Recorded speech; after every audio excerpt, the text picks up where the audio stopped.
Oh, hello. I'm Sketch. And I'm Shades. And this is Geeking out Midstream. Welcome back, long-time listeners. Welcome back, Shades. Welcome back, Sketch. And a happy Thanksgiving to you. Yeah, happy Thanksgiving, Sketch. A little after the fact.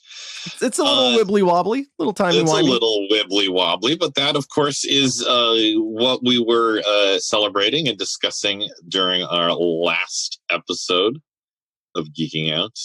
Waterworld.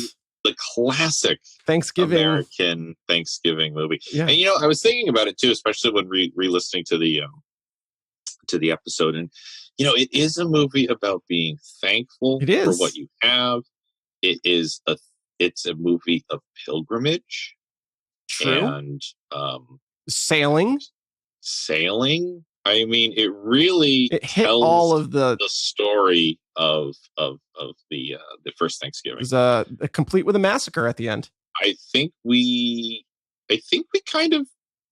unpacked it. Like that was hidden there all along, and we uncovered it. We covered it from top to bottom, from the bottom of the ocean floor to the top of Everest.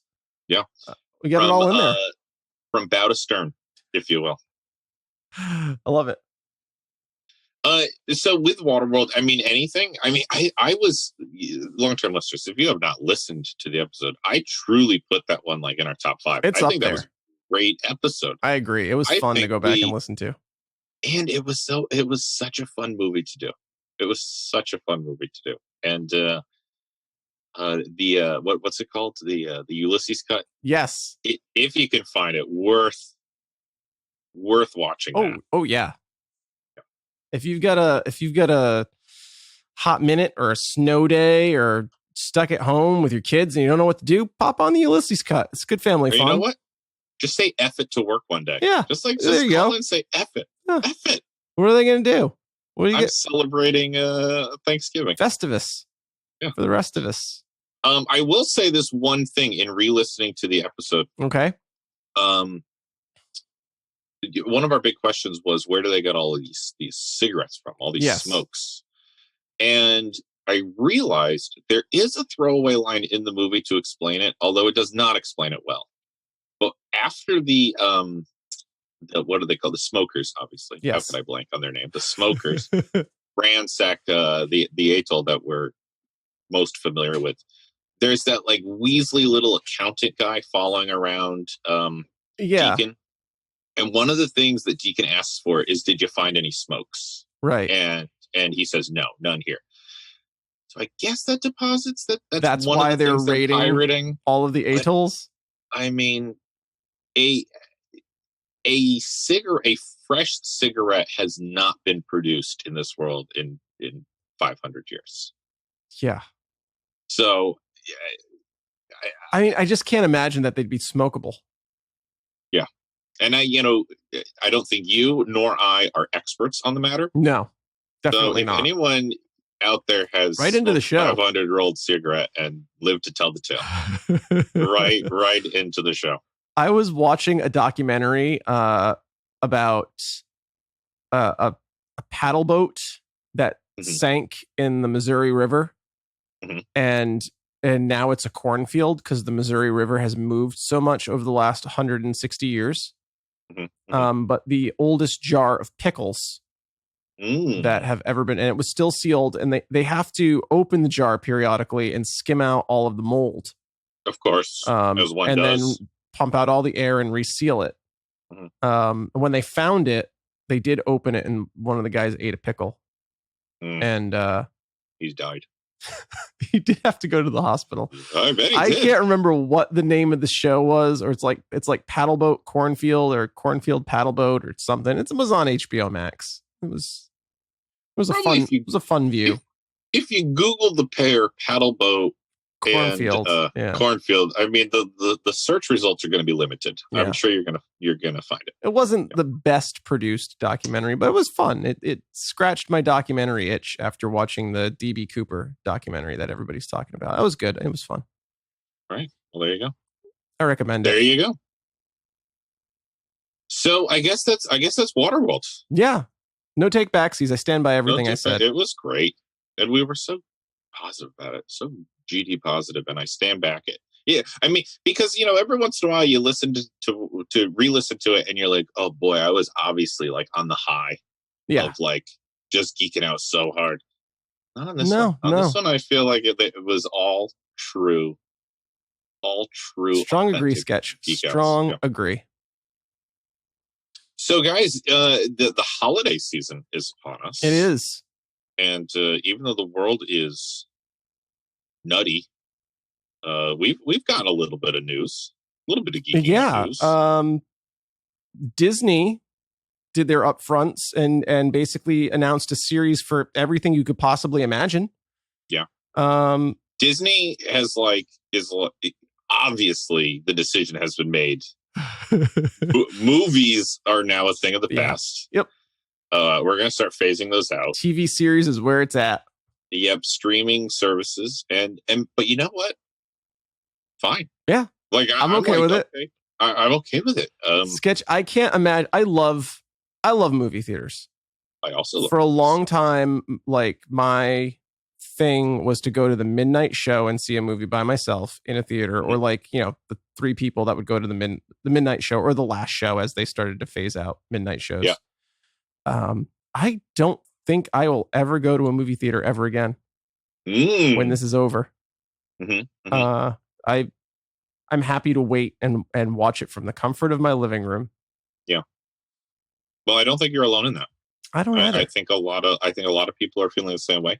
I'll be interested because Wonder Woman is dropping. Wonder Woman is dropping on Christmas Day. Yes. That'll be my first kind of foray into this like major release from home kind of thing. Agree. So, I'll weigh in on that after I take in Wonder Woman. Yeah. And it's only going to be available for either a week or a month. I can't remember what they said, but it's limited that they're making it available. Interesting. Yeah. Interesting. I don't know what the idea behind that is, but I'm glad they're doing it. I very much want to see it. I wish more studios would do this. Yeah, I agree. I think good on you, WB. I agree with words that rarely are heard on this podcast. Yeah. Good on you. To hear that they were going to just push it out there for us. Yeah. Great. Sketch, Great. Can I ask you what your biggest, not to change the subject, but can I ask you what your biggest, like, the thing you were most excited for and the thing you were most disappointed about with all of the new announcements for series in the Star Wars universe? Oh, gosh. Okay. Well, I would say without a doubt, the thing I'm most excited for, although not surprised that we are getting, is the Ahsoka series. Okay. I thought the Ahsoka episode of Mandalorian this season was amazing. I probably would have said best episode of the season, but they keep getting better. You think you can't get better, and they just keep getting better. So I was definitely semi expecting it, but also, it just felt so good to see it official. I'll use the word tentatively excited about the movie, the Rogue Squadron movie, because, I'll take partial blame on Rogue One, that I had expectations that Rogue One was going to be about Rogue Squadron. Okay, I'll take partial blame on that. If Rogue Squadron, the movie, is not about Rogue Squadron, I take zero blame on that one. Yeah. So, that is what I've always wanted, is a Rogue Squadron story. Yeah. Just like hot shot flyers and Patty Jenkins directing it. And Jenkins. I mean, I have high hopes while still maintaining a professional level of skepticism. Sure. I think that's wise. As far as what I'm least excited for, I don't even remember. There were 10 properties, right? Yeah. I don't even remember. I can't remember them all. Were. There was one on, I think there's one on Lando, right? Yes. but they haven't announced whether or not they have Donald Glover. Yeah, I'm interested in which Lando I'm getting. Right. And like, I'm okay. What if you're getting With both Landos? Be neat. That'd be cool, right? That'd be kind of cool. We got the Kenobi, I guess more like a mini series, I think, right? Because it's a shorter run series or a limited series or something. 6 episodes. Yeah. So we got that. I'm still excited for that. Bad Batch. The Bad Batch arc in Clone Wars was not my favorite, but like Clone Wars ended so well that it feels like a misstep. The benefit of the doubt. It feels like a misstep to go back to it. Yeah. So, and other than that, I can't even think of what else there was. The two dudes that keep showing up in Mandalorian, like the X-Wing police guys, are getting their own series. Oh, that's what that is? Yeah. What's that one called? Something of the New Republic. Of the New Republic. It's them? Yeah. I love it. I love that. I'm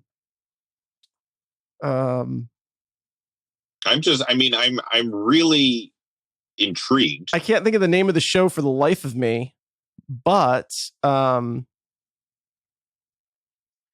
so excited. Paul Sun Hyung Lee, who is the kind of the older guy with the goatee. Yeah. The one who's had more speaking parts of the two. Yeah. I love that A, they cast him, and B, that his character is going to be developed more in this show. He is a lifelong Star Wars cosplayer. He's a member of the 501st Canadian Garrison. I love that he's getting his Star Wars moment and a Star Wars series. Feels like a real win. Maybe we don't know this because I remember at the end of season 1 of The Mandalorian, they had to pull in a bunch of the 501st. Yes, because they did not have enough stormtrooper armor, and so a lot of those extras are just that's been happening for a long time. Yeah, whenever they need stormtroopers, because they didn't particularly like when they were doing the prequels, they didn't save, and that's largely why they redeveloped the armor for the clone troopers, because they didn't save any stormtrooper armor from the original trilogy. Yeah. It in any large quantity. Are we we don't normally do this. Are we allowed to spoiler alert? Sure. For spoilers. Okay, yeah. Spoiler alert for Midstream for this season of Mandalorian. And I won't get into real itty-gritty details or any major plot points, but watching the stormtrooper armor like shatter under physical blows was so goddamn amazing. Satisfying. Yes. Like after years of like dull thuds, right? To get watching like it shattering up. Yeah. Oh my, that felt so good. Yep, so good. I agree. I won't even tell you what episodes it. Yep. Won't even tell you who was shattering it. Yep, it was fantastic. It was fantastic. I will say my biggest excitement from the announcement, Star Wars series, I was most excited for Rogue Squadron. Mm-hmm. Just seconded, edging out, just seconded by Ahsoka. Yeah, I mean, those are my two top. Yeah, and I am most disappointed that Kenobi is a 6-episode standalone season. Mm-hmm. It feels, particularly with everything that they're announcing in the like with all the things that they have to fit into the series, it almost feels like, why are you doing this? Yeah. It's almost impossible that it could have any kind of flow or rhythm to the show. That they're bringing back Hayden Christensen.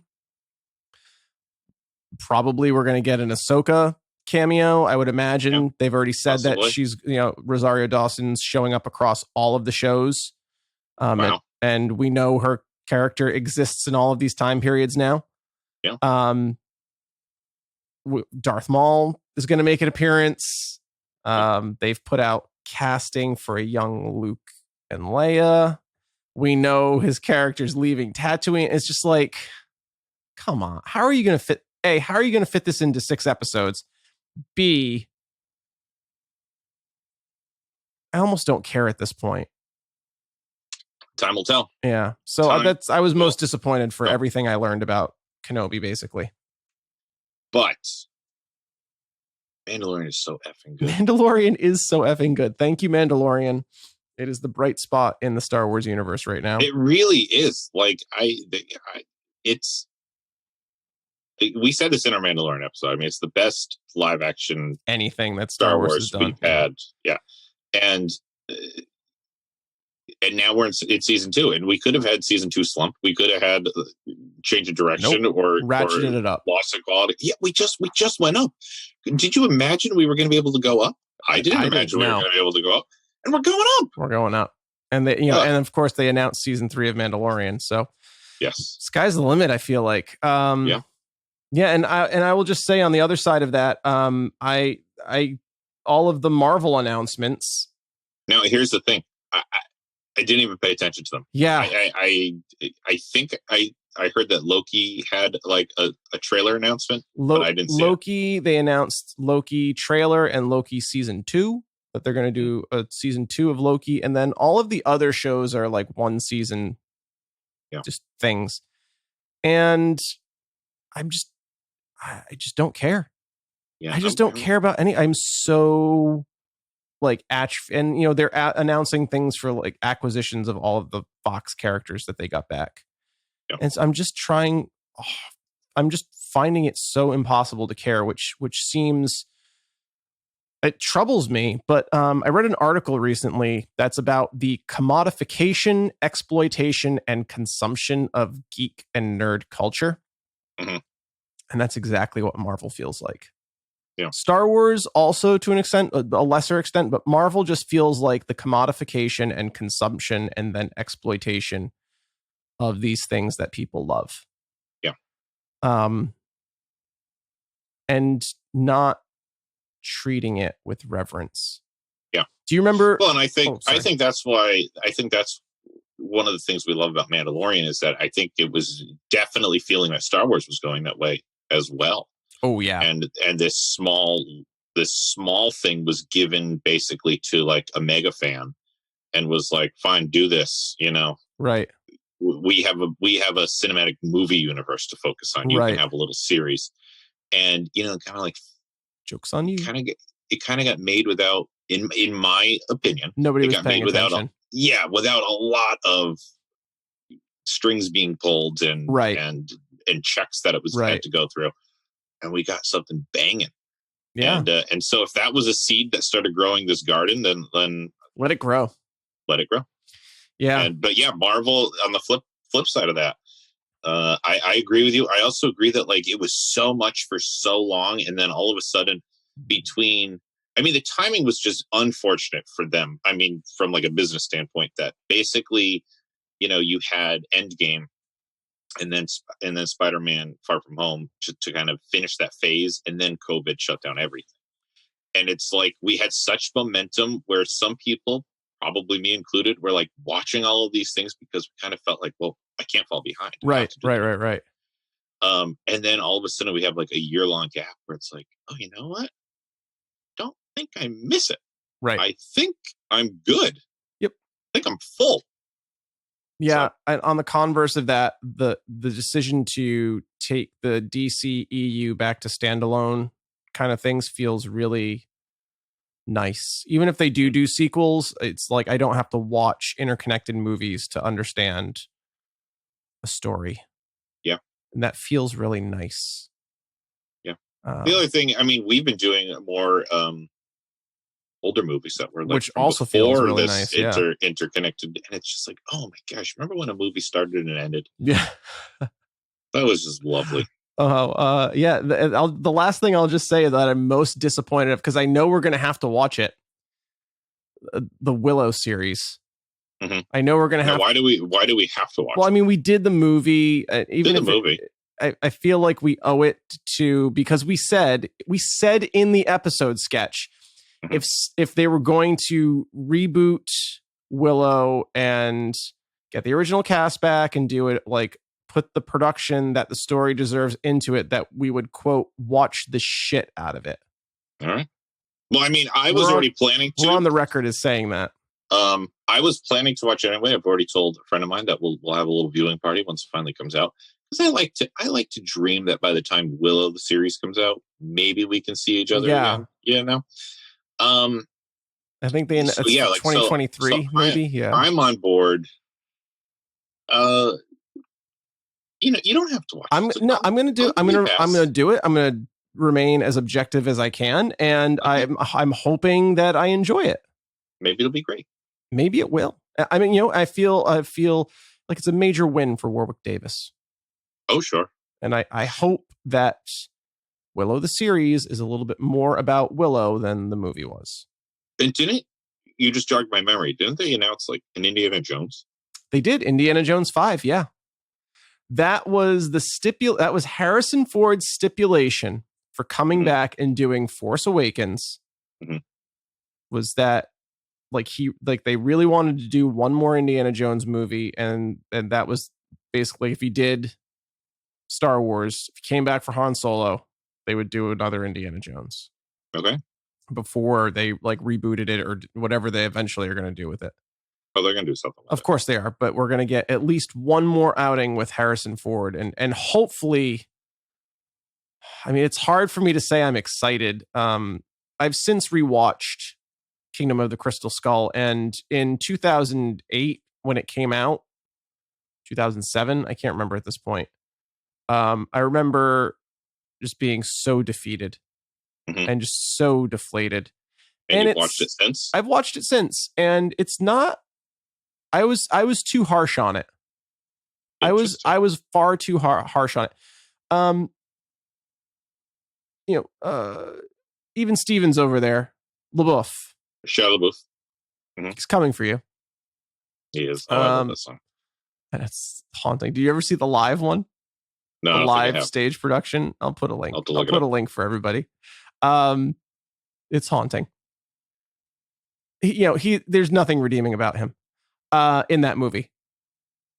There you go. But I was too harsh on the story and the overall performance and execution. Well, would it be possible? Could we do Indiana Jones sometime in 2021? I would love to do Indiana Jones. Because I haven't rewatched probably any of them in well over a decade. Really? Or probably not, with the exception possibly of Last Crusade, because that pops up on TV a lot. They're on Netflix. Well, I know. I'm talking about bumping into it. From time to gotcha. Time. Yeah. I haven't sat down to purposely watch any in a long time, and I really want to. Let's make that a 2021 episode. I'll be interested. We've talked about this, and we've talked about what our favorite our favorite installments are. And I'll be interested to hear if any of those change after your rewatching. Yeah. All right. So, guys, are we going to do the Young Indiana Jones Adventures too, or just the movies? Well, we do seem to be completionists. We do. That's a big undertaking. I think there are daunting 22 of them. Okay, I don't know if they're on Netflix anymore. They used to be. We'll do the episode. It's just older Indiana Jones. Yeah, okay. Dr. Jones forward. He has to have his doctorate. Gotcha. Getting his doctorate pre-losing an eye. Correct. Okay. That brackets. Yes. Brackets right there. There we go. Done. Nothing after 1956. Correct. Gotcha. Yeah.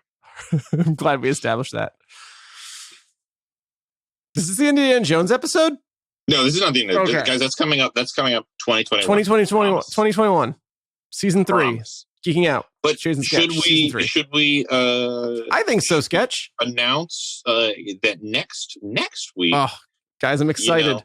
Magic is in the air. We've got all the Christmas cheer and I was about to say family, but that depending on your views and where you live, possibly. Yeah. Possibly, but probably not. Regardless, the calendar says it's Christmas. Yes. And so... Get your figgy pudding. Piggy pudding? Figgy pudding.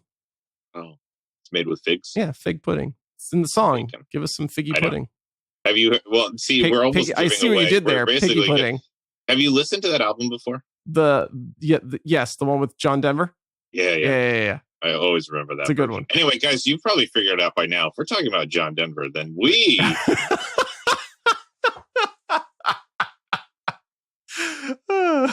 No, guys, for Christmas. Where were you going to go with that? Where was that going? If we're talking about John Denver, I didn't know anything other than that one album. As far we as are talking about the 1980s PMRC congressional hearings. That's it. That's our 2021. What a big, that would be our end of 2020. VH1 did make a movie about it back in the late 90s. Well, guys, instead we're going to talk about the Muppets. We are having a very Muppet Christmas. We're having a very Muppet Christmas. And even if you don't celebrate Christmas, you will celebrate the Muppets. One of us, and we won't say who until the episode, one of us big into the Muppets. Yes. So this is a treat in itself. One of us is very excited. And the other one of us is on board. Yeah. Is totally on board. So guys, specifically just by hearing that one of us is excited and the other one is, quote, on board, like gives away who it is. Because otherwise it would be one of us is excited and one of us is pissed off and ready to complain. Yeah, but Muppets. So we're going to focus specifically on the 1986 Muppet Family Christmas, which aired on ABC Network. And you can also watch in its entirety on YouTube. On YouTube for free, guys. Yep. What a gift. What a gift. Yeah. That's actually what I did just last night. Yeah. That's how I've been watching it the last couple of years. Yep. Yeah. And then included with that, because that's short. That's short. It's like 50 minutes. 48 minutes, I think. Yeah, something like that. We're also going to include a Muppet Christmas 1992? Sometime in the 90s. So early 90s. It's a little later than 92. 94? But we'll talk. We'll get there. We're professionals. We'll have the history by the time we talk about this. So far I've just watched them, but So we should say what it is. A Muppet Christmas Carol. A Muppet Christmas Carol. Yes. The one with Scrooge. Yeah. That story. But with Muppets. Muppet Scrooge. No, is Christopher Lloyd Scrooge? No. Do you know who Scrooge is? Because it blew me.